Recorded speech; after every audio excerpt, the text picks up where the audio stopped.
Taong 1989, isang mag-iina sa Wilshire, Ohio ang nagpasyang mag-road trip sa iba't ibang lugar para sana'y makapag-unwind. Pero sa halip na masayang bonding ng mag-iina, ay nauwi ito sa nakapanglulumo at napakabrutal na pangyayari. So viewers discretion is advised. Bago natin simulan ang ating kwentuhan, kayo ba ay fan ng ganitong klaseng content? Ay hindi kayo nagkamali sa aking channel dahil ganitong klaseng mga videos ang aking i-upload. Kung kayo naman ay bago pa lang sa aking channel ay huwag niyong kalimutang i-press ang like at subscribe button para palagi kayong updated sa mga videos na aking i-upload. At kung kayo naman ay handa na, simulan na natin ang ating kwentuhan.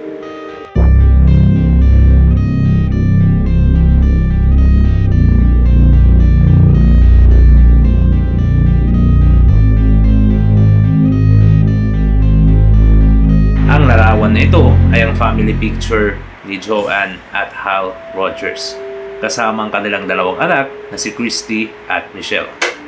Sila ay nakatira sa isang maliit na lugar sa estado ng Ohio na kung tawagin ay Wilshire. Ito ay kilala bilang isa sa maganda at mapayapang lugar dito sa Ohio, na kung saan ang mga nakatira dito ay handang damayan o tulungan ang isa't isa sa panahon ng pangangailangan. At karamihan sa mga nakatira dito ay nakasentro ang kanilang pamumuhay sa pagsasaka at iba pang mga labor works. Nang panahon ng high school days nitong si Joanne at ni Hal, ay nakilala itong si Joanne bilang isang sikat o sabihin na nating it girl sa kanilang school. Habang itong si Hal naman ay yung tipo ng estudyante na tahimik lang o hindi gaano nagsasalita. Pero nung makita niya itong si Joanne, ay eventually na in love naman agad itong si Hal. At ganun din naman itong si Joanne. Di kalaunan ng dalawa ay nagkatuluyan. At sa panahon pa lang ng kanilang senior year ay nagbunga na ang kanilang pagmamahalan. Pero kahit na maagang nagkaroon ng pamilya itong dalawa, ay hindi sila naging pabaya. Bagkos sila ay naging responsableng mga magulang. At ang batang nasa sinapupunan nitong si Joanne ay pinangalanan nila bilang si Michelle. Pagkatapos nila sa kanilang high school, ay silang dalawa ay nagpakasal na. Di kalaunay ang dalawang ito ay bumukod at nagtayo ng isang dairy farm para masuportahan ng kanilang pamilya. At mas lalong nagsumikap ang mag-asawa nang dumating na naman ang pangalawang bata sa kanilang pamilya. At ito na ngayon ay si Christy. Dahil nga medyo lumalaki na ang kanilang pamilya, ay naghanap na ng sideline itong si Joanne. At ito ay bilang isang forklift operator sa isang factory. So pagkatapos niyang tulungan itong si Hal sa kanilang dairy farm, ay kinagabihan pupunta ito sa isang factory para mag-operate ng isang forklift vehicle. Kung tutuusin ay hindi madali ang buhay ng pamilya Rogers. Pero kahit ganun pa man, ay ang pamilyang ito ay kontento at masaya sa kung ano man ang meron sila. At nang mag-aral na ang kanilang mga anak, ay kilala ito bilang mabait at palakaibigan. At pag-uwi nila galing sa school ay ang kanilang tanging libangan ay ang pagkikipaglaro sa kanilang mga alagang hayop, lalo na ang mga alagang baka ng kanilang ama at ina. Hindi naman nagkulang bilang magulang itong si Joanne at si Hal dahil kahit masyadong busy ang kanilang schedule ay nakakahanap naman sila ng paraan upang makapag-bonding sa kanilang mga anak, tulad na lang ng pagpasyal sa mga ito at pagkain sa labas. Kung tutusin ay napakasaya at napakakulay ng buhay ng pamilya Rogers. Kaso bigla itong nayanig nang malaman nila ang napakasama at napakabigat na pinagdadaanan nitong kanilang panganay na anak na si Michelle. Dahil matagal na pala itong biktima ng sexual na pangabuso. At ang masaklap pa dito ay ang taong may gawa sa nasabing pangabusong ito ay walang iba kundi ang sarili niyang tiyuhin na si John Rogers. At ito ay kapatid pa mismo ng kanyang ama. Itong si John ay nakatira sa isang trailer sa loob pa mismo ng kanilang lupain. At ang nasabing pang-aabusong ito ay mga ilang taon na palang nangyayari dito kay Michelle. Kaya hindi niya ito sinabi sa kanyang mga magulang ay sa kadahilan ng binantaan siya ng kanyang tiyuhin na pag siya ay magsumbong kay Joanne at kay Hal ay papatayin siya nito. Naungkat lang ito nang makita nitong si Hal ang mga malalaswang larawan ng kanyang anak sa loob ng trailer truck ng kanyang kapatid. Dito ay hindi makapaniwala si Hal sa nagawa ng kanyang kapatid na si John sa kanya mismong sariling pamangkin. At dahil sa kanyang nag-uuma o nagalit, ay nagbalak na itong si Hal na patayin si John. Kaso nasa kustodiya na ito ng mga kapulisan. Ang malungkot pa dito nang makarating na ang masamang balita ito sa ina nitong si Hal at ni John, ay imbis na pumanig ito sa kanyang apo, ay mas pinili nitong paniwalaan at katigan ang kanyang anak na si John. Dahil sa matinding paniniwala nitong kanilang ina na inosente itong si John, ay nagawa pa nitong ipagkalat na nagsisinungaling itong si Michelle at kung ano-ano pang masasamang salita sa buong pamilya nitong si Hal. Dito ay doble dagok talaga ang naramdaman ng pamilya nitong si Joanne at ni Hal. Dahil sila na nga ang nagrabyado, sila pa ang pinagmumukang masama nitong kanyang ina. Pero ang mas lalong naapektuhan dito ay ang kanilang anak na si Michelle. Kaya nagsumikap talaga sila na makahanap ng paraan upang ang problemang ito ay kanilang makalimutan. Kaya naman sumagi sa isip ng dalawa, what if ipagbakasyon natin sila? Like ang mag-road trip sa iba't ibang lugar, maligo sa mga beach, at iparamdam natin sa kanila kung paano maging masaya at maging bata muli.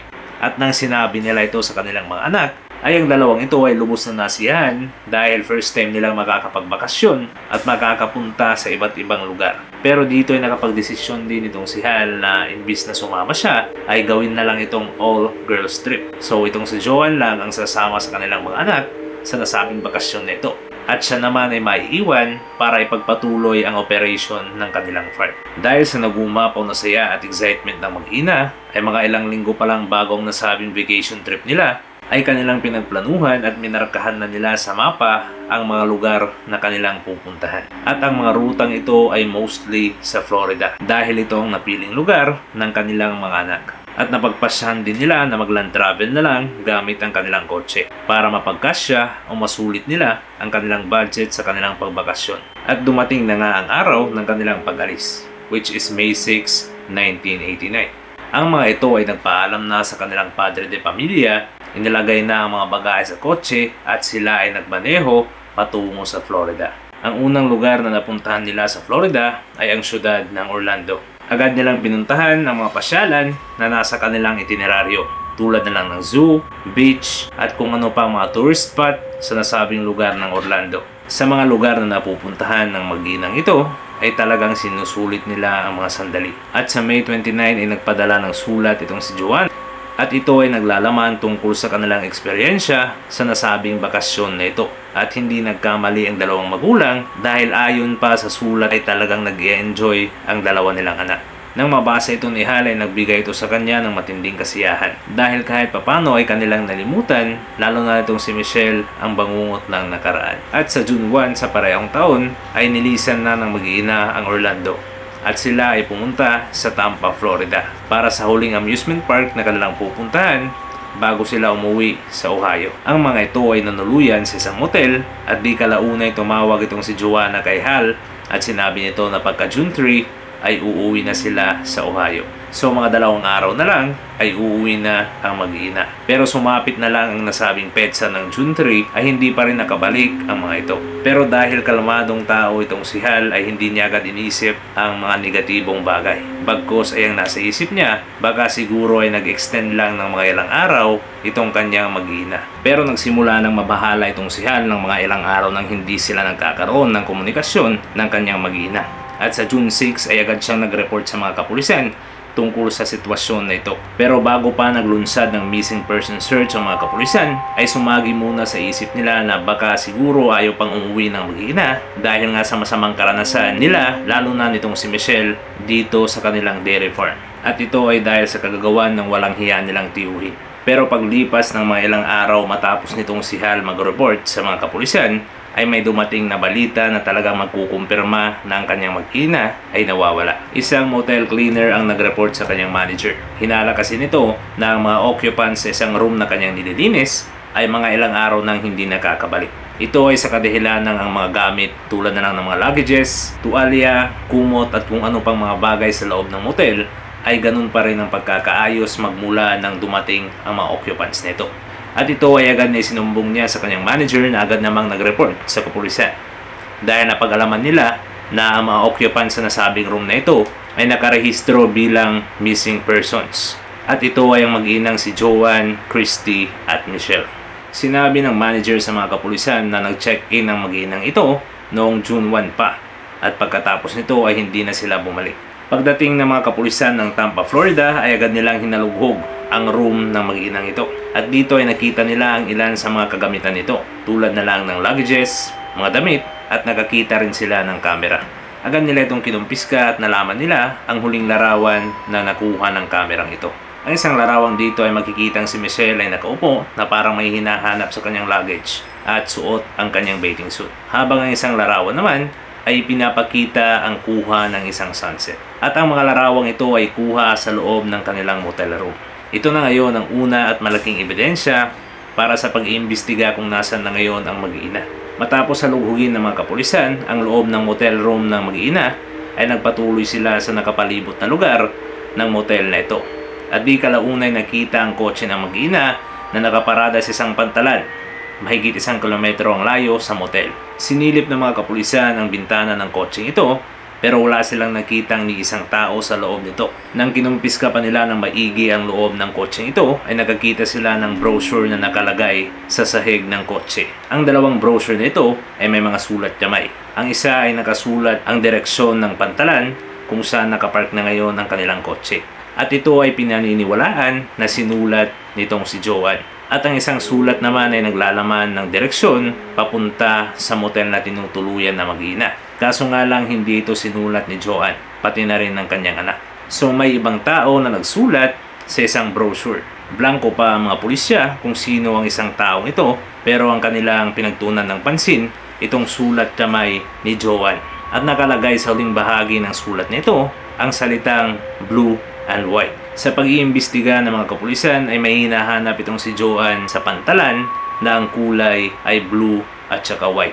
At ang tanging makikita mo sa pantalan na may ganong kulay ay walang iba kundi isang bangka. It turns out na may hinahanap palang bangka itong sina Joanne. At dahil sa detaling ito ay naidugtong ng mga kapulisan ang pagkawala ng mag-iina sa nakapanglulumong na diskubre ng mga Coast Guard ng Tampa, Florida na palutang-lutang sa kanilang karagatan noong June 4, 1989. Nung araw nang makita ng mga otoridad ang palutang-lutang ng mga bagay na ito, ay hindi agad nila ito naikonekta sa 3 nawawalang babae sa Ohio. Ito ay sa kadahilan ng wala pang ganong taong nakakaalam tungkol sa mga nawawalang babaeng ito. At ngayon na alam na nila ang tungkol sa mga ito, ay mas lalong lumakas ang koneksyon sa kung anumang bagay na nakita nilang palutang-lutang sa dagat dito sa kaso ng 3 nawawalang babae, which is ang mag-inang sina Joanne, Michelle, at Christy. Pero kahit napakalaking detalye na ang naungkat ng mga otoridad tungkol sa kaso ng mag-ina, ay 3 taon muna ang lumipas bago pa makumpleto ang buong detalye tungkol sa pagkawala ng mag-inang ito. Pero kahit ganun pa man, matapos ang kahindik-hindik na natuklasan ng mga otoridad, ay di kalaunay nalaman din naman nila agad kung bakit humantong sa napakabrutal na pangyayari ang dapat sanang napakasayang bakasyon ng mag-inang ito. Umaga ng June 1 ay umalis na ng Orlando itong sina Joanne at sila ay papunta na ng Tampa, Florida. At nang sila ay makarating na sa nasabing lugar ay medyo naligaw sila nung hinahanap na ng mga ito ang motel kung saan sila nagpabook ng accommodation. Kaya huminto muna itong si Joanne at chinek ang brochure kung saan sa likod nito ay may mapa ng buong Tampa, Florida. Habang nasa proseso ng pag-check ng mapa itong si Joanne, ay may lumapit na isang lalaki. Ang lalaking ito ay nagpakilala na isang lokal na residente sa nasabing lugar. Ang nasabing lalaking ito ay medyo matangkad, mga sobra 30 anyos at may bigote. Maganda rin ang pananamit nito at kung titingnan natin ay wala namang problema sa kanya. O sabihin na natin na sa unang impresyon nila ay mabait ang taong ito. At dito ay sinabi na nitong si Joanne kung ano ba talaga ang kanilang problema. At ito ay dahil hindi na nila matunto ng daan papunta sa motel na kanilang tinutuluyan. At dahil nga ang lalaking ito ay lokal na residente ng nasabing lugar, ay alam niya ang direksyon papunta sa kanilang motel. At agad nitong sinulat sa brochure na hawak-hawak nitong si Joanne. At ito na ngayon ang magpapaliwanag kung bakit may nakasulat sa isang brochure na nakita ng mga pulis sa sahig ng kotse ng mag-iina na sinasabi pang hindi sulat kamay ng kahit sino man kina Joanne at kanyang mga anak. Pagkatapos nito ay nagpasalamat ang mag-iina sa lalaking ito dahil sa malaking tulong na kanyang nagawa. Pero bago sila umalis ay tinanong muna sila ng lalaking ito na kung pwede mamayang hapon ay ipasyal sila nito sa dagat ng Tampa, Florida at tingnan nila ang napakagandang view ng sunset gamit ang kanyang bangka. Dito ay napaisip muna ang mag-ina. Pero dahil sa kabaitan at tulong na binigay ng lalaking ito ay hindi nila tinanggihan ang kanyang imbitasyon. Dito ay maaaring sinabi ng lalaking ito ang direksyon ng pantalan kung saan nakadunggo ang kanyang bangka, pati na rin ang kulay nito. At ito ang magpapaliwanag kung bakit sinulat nitong si Joanne sa isang brochure ang direksyon ng pantalan kung saan nakaparada ang kanyang kotse At sa huling bahagi ng sulat nito ay may nakalagay na blue and white. Dito rin nabigyang linaw ang kwento sa likod ng huling dalawang larawan na kinuha ng mag-ina. Dahil ang mga ito ay naghahanda para pumunta sa nasabing pantalan. At kinagabihan mga alas 7:30 ay nakita ang mag-ina na umalis sa motel room na kanilang tinutuluyan gamit ang kanilang kotse. Sila ay papunta sa nasabing pantalan at nang makarating na ang mag-ina ay nakita nila ang kanilang bagong kaibigan na nakangiti at kumakaway sa kanila habang ito ay nakasakay sa kanyang bangka.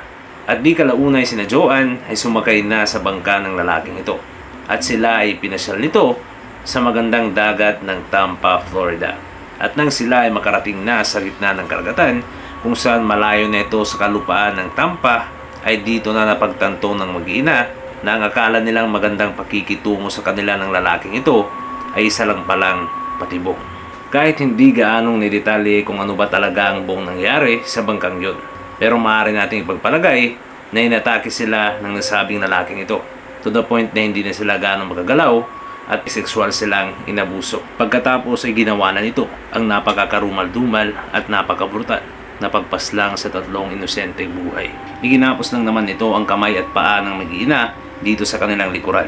Pagkatapos ang lalaking ito ay kumuha ng 3 bloke ng semento, ito ay tinalian at eventually ang taling nakakonekta sa sementong ito ay itinali rin sa leeg ng mag-iina.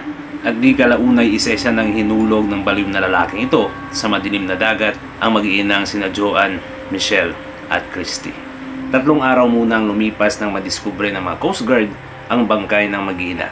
At nang suriin ng mga otoridad ang nasabing mga bangkay ay nahirapan sila sa pag-identify sa mga ito dahil sa tindi ng pagkakaagnas.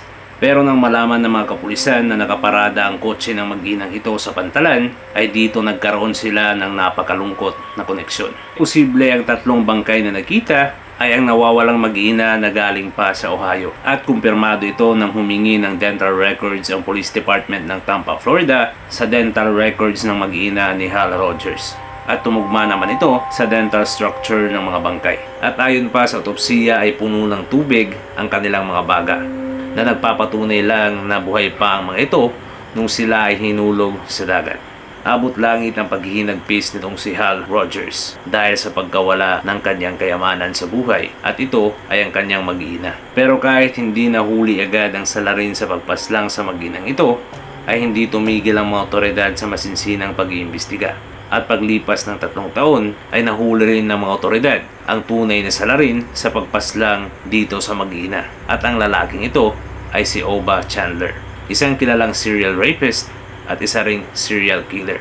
Nagkataon pa ngang ipinagmayabang nito ang kanyang iba pang nagawang krimen sa kanyang son-in-law. Nasintensyahan itong si Oba Chandler ng 3 counts of murder at di kalaunay na patawan ng parusang kamatayan. Kahit napatunayan na ng korte na siya talaga ang may gawa ng karumal-dumal na krimen, ay idinidinay pa rin ito ni Oba Chandler. At ni minsan hindi ito nagpakita ng ni konting konsensya o pagsisisi man lang. Sa 2 dekadang pagkakakulong nitong si Oba Chandler ay ni minsan walang may dumalaw sa kanya na kapamilya, kaanak o di kaya na may kaibigan. So wala talagang may gustong makakita sa taong ito. November 15, 2011 ay pinatupad na ang parusang kamatayan para sa kanya. At dito ay binuksan ang kurtina ng execution chamber para makita ng mga kaanak ng naging biktima kung paano si Oba Chandler i-execute sa pamamagitan ng lethal injection. Kahit papano ay medyo nabunutan ng tinik itong si Hal Rogers sa trahedyang nangyari sa kanyang mag-ina. Pero habang buhay niyang babaunin ang napakalungkot na sinapit ng kanyang 3 pinakamamahal sa buhay. At doon na nagtatapos ang ating kwentuhan. Kung nagustuhan nyo ang aking video, ay huwag niyong kalimutang i-press ang like at subscribe button para palagi kayong updated sa mga content na aking i-upload. Ito nga pala si Sir Gian at hanggang sa muli. Kita-kits!